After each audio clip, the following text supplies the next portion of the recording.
Increasingly, the access to beaches for Jamaicans is being reduced. This is almost natural, as more hotels are built, almost all with the all-inclusive concept. More beachlands are cordoned off and taken away from the access we once enjoyed. Good day. Thank you for joining me again for another Frankly Speaking Jamaica podcast. This is episode 64. Please like, share, and subscribe to the channel. We would love to see your comments too on this channel to issues being raised here. Desmond Richards keeps his eyes on the Integrity Commission and says the politicians are up to no good over it.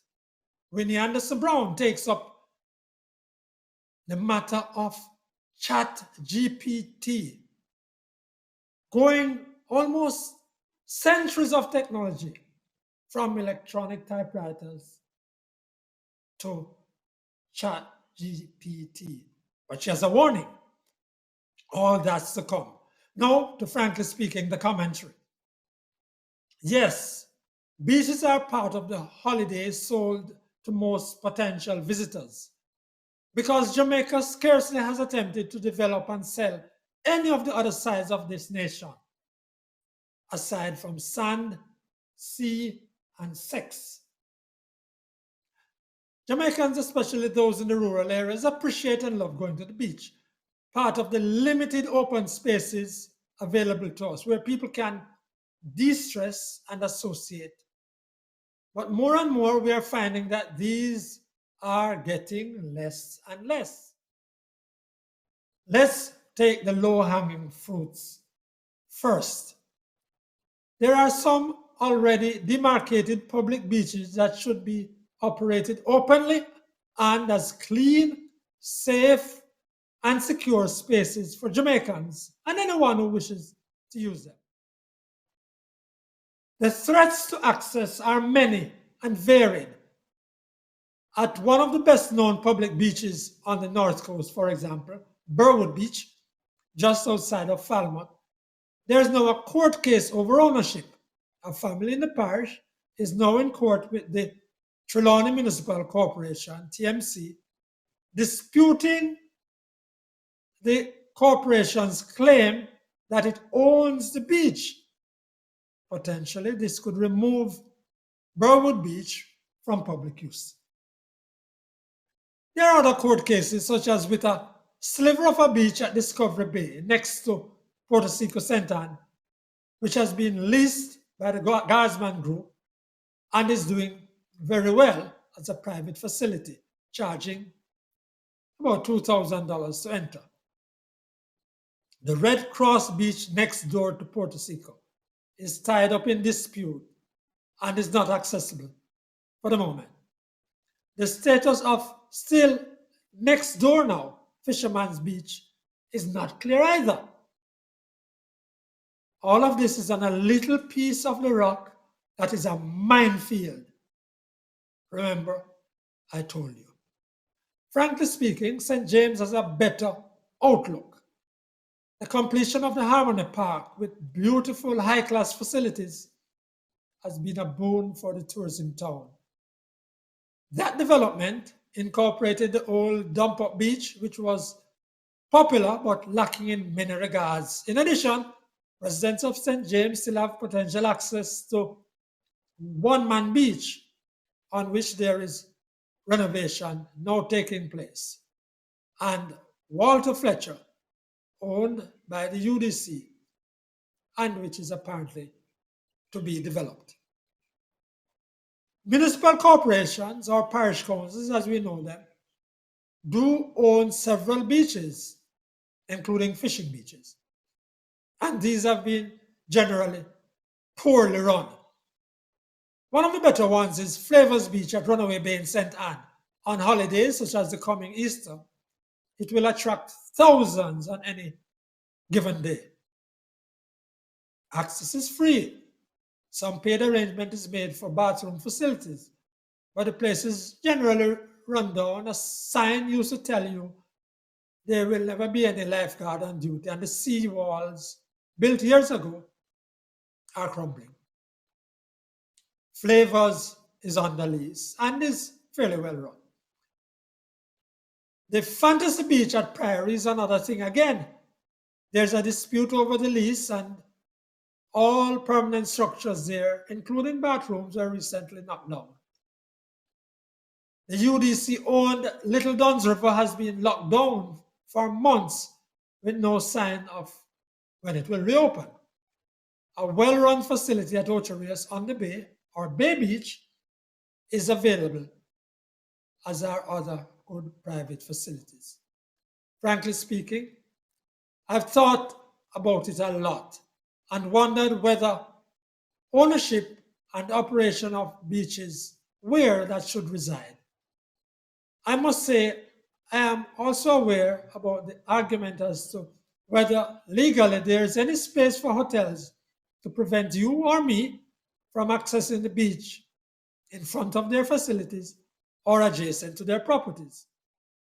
Let's face it, frankly speaking, municipal corporations now and for many years have proven themselves exceedingly inept at running anything, any kind of business or service.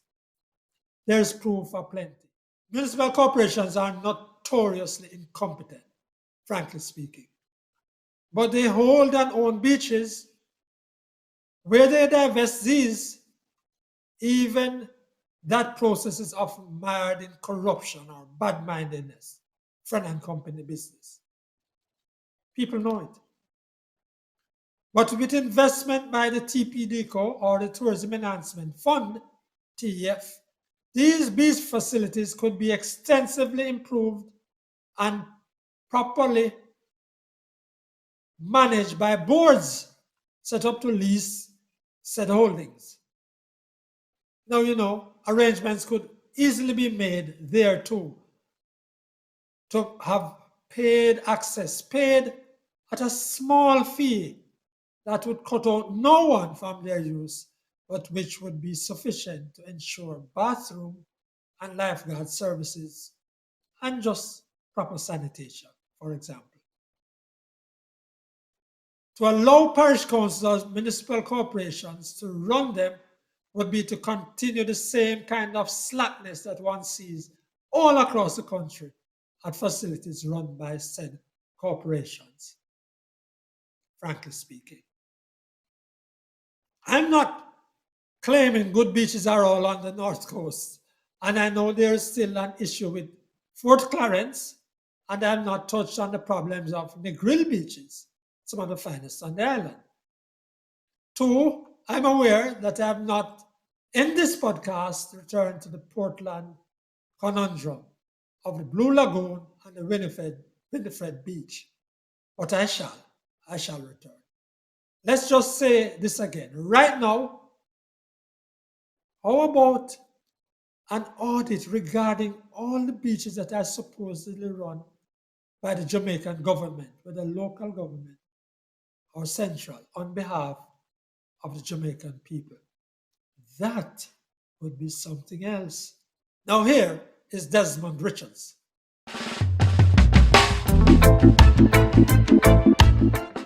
Well, it is clear to us about the Integrity Commission. It is clear, very clear.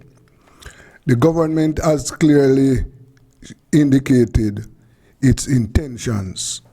If we listen to Member of Parliament Harold Warmington's statement to Parliament, is that it is aimed at weakening the position of the Integrity Commission. Now, as I indicated some time ago, that we have to and we must pay attention to what the government intend to do with the Integrity Commission.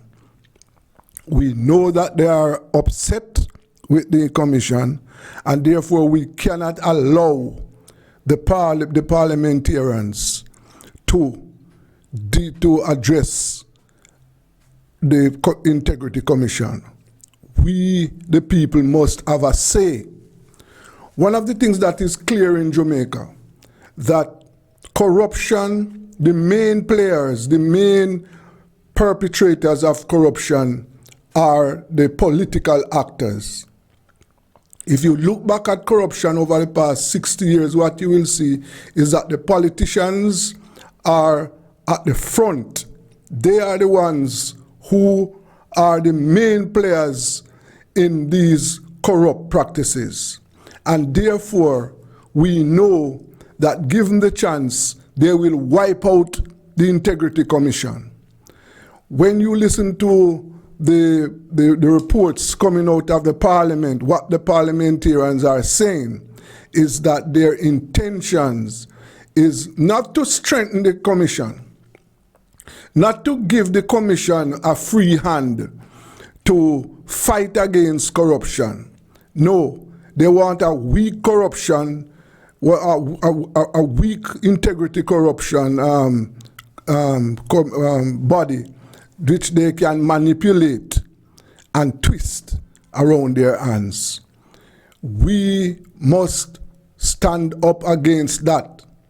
The Integrity Commission must be given a free hand to operate, and the politicians must obey the rules.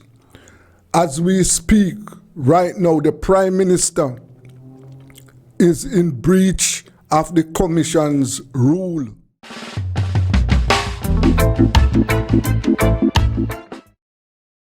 That's Desmond Richards, journalist and founder of Rebel Radio Jamaica. And now to Winnie Anderson Brown.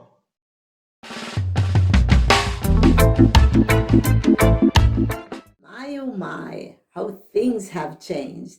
I remember in the early 90s, I used to have to go through customs before leaving Jamaica because I had an electronic typewriter and I wanted proof so that I would not be charged for it on my return to Jamaica. Fast forward to 2023, and we're here talking about chatbots, specifically Chat GPT 3 is really making waves, and there's a lot of talk, especially in educational circles.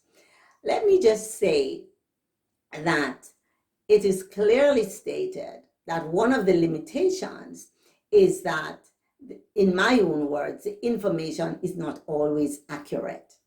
And I will share with you my experience with a chatbot. I asked Chat GPT 3 about Bard AI. And you know that Google launched Bard AI on the 21st of March this year. In answer, I'm calling it to Chat GPT. So here goes the answer I got from Chat GPT 3. Bard AI is an artificial language model developed by OpenAI, the same research organization that created GPT-3.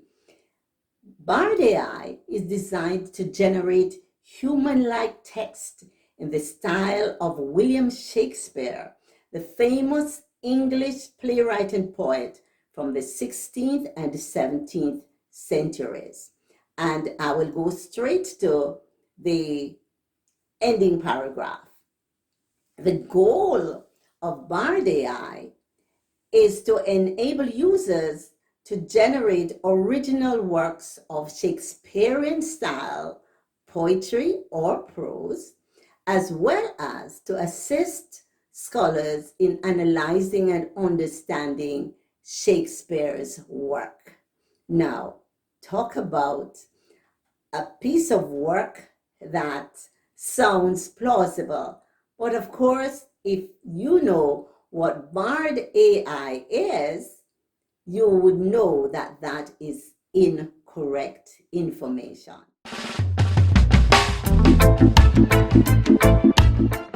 That's Winnie Anderson Brown, educator and health facilitator. Allow me pleased to express condolences to the family and friends of a very dear friend, Jennifer Hobson Hector, attorney who died last week.